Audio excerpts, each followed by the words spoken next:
Hey, what's going on, guys? This is Aaron Jackson, head chef of Jackson Family Foods. First I want to apologize. It's been a little while since I posted a video here on YouTube. I posted a few on TikTok over the past few months. Been doing a little bit of restructuring with the company and whatnot, and as of right now, we are going to get back into doing weekly videos for you guys. This week I'm going to try to post a video every day for the next 7 days. I have a few that are backed up, a few that have been pre-recorded for you guys.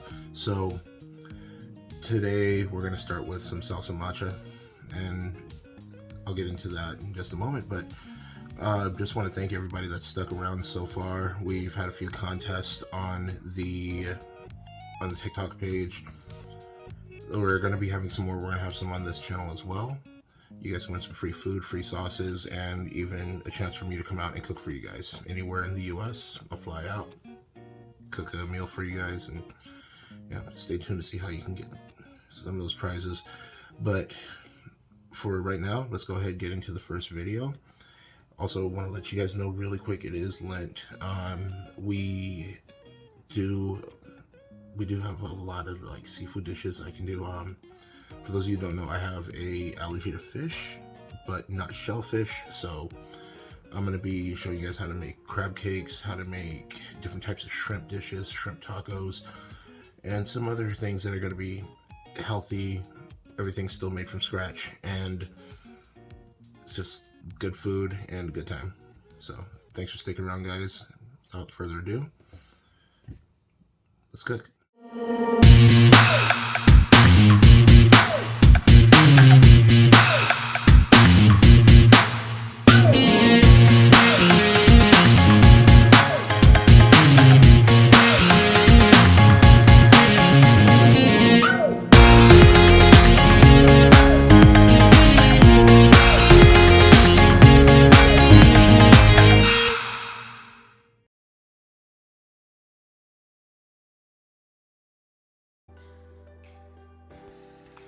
Hey, what's going on, guys? Welcome back. It's been a little while, but today what we're gonna do is we're gonna make some salsa macha. Now, there's 3 peppers that go in salsa macha. There's ancho peppers, there's guajillo peppers, and I'm sorry if I'm butchering these names. I do not fluently speak Spanish, and as a matter of fact, I just know a few words. But then also chile de arbol peppers. Now with the chile de arbol, you can use the paste as well. I don't recommend using the paste. It's not going to get the same effect. And the fact that we're going to be frying these peppers together, if you did use the paste, you would have to throw that in at the very end of the cooking process while it's being blended. And it's just not going to be able to emulsify the same way as frying them together like this. So what I'm doing right now is I'm pretty much de-seeding the peppers. The pit of the pepper and the seeds carry most of the heat. So what you're going to want to do is take out as many seeds as possible. It also kind of fixes the texture of the overall sauce at the end. Now, there's a couple different ways to do it. You can slice them open. You can cut the tips off like this. It doesn't really matter. Like right now you see me slicing right up the middle of one of them and around the pit. It doesn't matter how you do it as long as it gets done. As long as you get the seeds out there, take the stems off too. You don't want those in there. That's not a really tasty thing to eat. Don't ask me how I know that, but yeah, you don't want to eat the stems.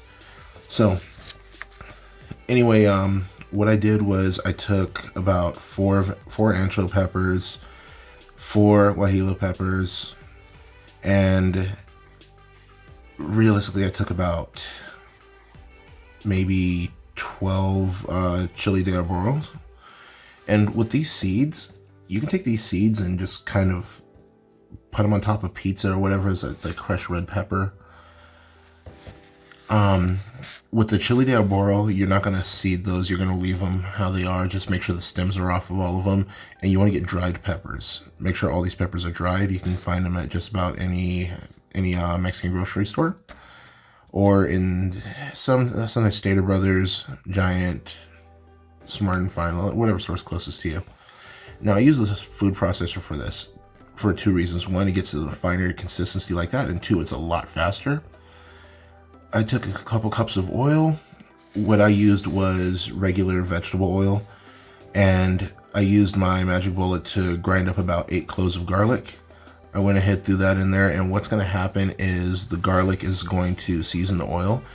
I put that on a medium heat, between medium high. Go ahead and mix it in, and when the garlic just starts to turn brown, that's when I'm going to go ahead and take the next step, throw the peanuts in there. You can throw the peanuts in right away. I just don't want to burn anything, and you don't want to put this on high heat because you don't want stuff to start burning. You see how I have that brown around the side? It's starting to brown really nice and caramelize. That's what you're looking for. So I actually think I skipped the recording the part where I threw the peanuts in, but I was going to use Mexican oregano, the dried Mexican oregano. You can use fresh. I prefer the fresh. It has a little more flavor to me. If you don't like oregano, you can leave it out. It's not going to make a huge difference in the overall texture and the flavor. But as you can see, it is a little tougher to get out of your mixing bowls and whatnot. Now, if you are using fresh oregano, you want to put this in towards the end because it is going to brown and wilt. Now, what I'm going to do is, once you see it kind of crisping around the sides again, nothing's burnt. I'm sorry, this is when I add the peanuts. Sorry, it's been a few days since I filmed this and I forgot what order I did everything in. But yeah, go ahead and add the peanuts in at this point. You can add them in earlier, as I said. If you're allergic to peanuts, don't add peanuts. You can also use cashews, you can use pistachios, or you can just leave the nuts out altogether. It's up to you. Personally, I like the taste of it, and it gives it like a little bit of a different texture. Now, I'm gonna take all the crushed peppers, stir them in. It's gonna start bubbling up and whatnot. Just make sure you don't have the heat on high. I keep saying that and I can't stress that enough. Don't put the heat on high. And you're going to cook this on a medium heat for about 5 minutes. And what we're waiting for is for them to get kind of like crisp and hard, like almost like really thin potato chips. You'll start seeing some more of the colors come out. And I don't taste it, like don't taste it right now, because if you taste it, it's just you're gonna taste the individual pepper and the oil, and it's not gonna be good. I covered it with a lid, let it cook a little more. The reason I covered it with the lid was to try to get it to soften some of the peppers up some. If you are going to cover it up with a lid just to soften some of the peppers, do not leave the lid on for a long time because the moisture will drop back down in there. Remember, that's hot oil plus water, not a good combination. Now, when it looks like this, it's done. At this point, most of the oil's cooked down. The flavors are all emulsified. Now, you can, if you know how much salt you're going to add, you could add it now. If you don't know how much salt to add, wait a little bit. But I added a few tablespoons of salt right here. If you have sesame seeds, this is the time to put the sesame seeds in. And what you're going to do is take all of this, transfer it to a blender. Once you transfer it to a blender, you're just going to pulse it. Now, this is where it comes up. The decision's up to you. You can either take and make it really, really smooth, and you're going to blend it on high for a little longer, or you can have it so there's some chunks, and if you're going to want some chunks in there, just kind of pulse it on and off.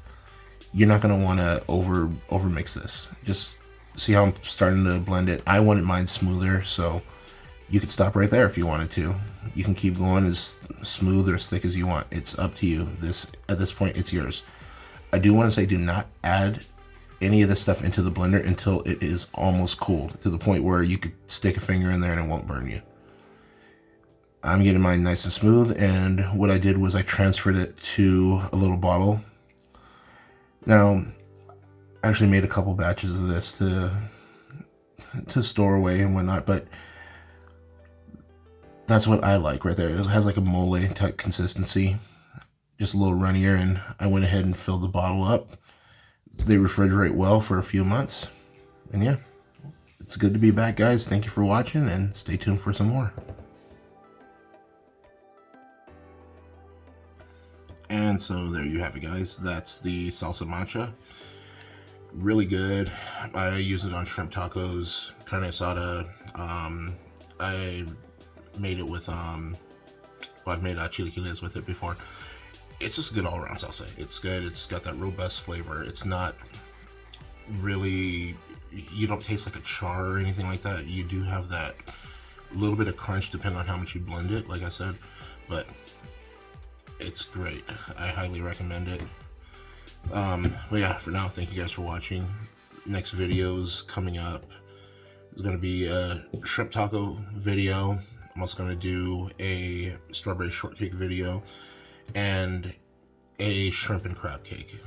So I'm going to do all three of those video edits. I'm going to edit all of them tonight, so you'll see me wearing the same thing. So yeah, you'll see me in the same thing for the next few videos. But thank you guys again. Please like, share, subscribe, and just a reminder, just put your comments down below and keep watching these videos. One of these videos I am going to have a little Easter egg as to when you guys can win the next dinner cooked at your house. Alright, thank you guys. Take care.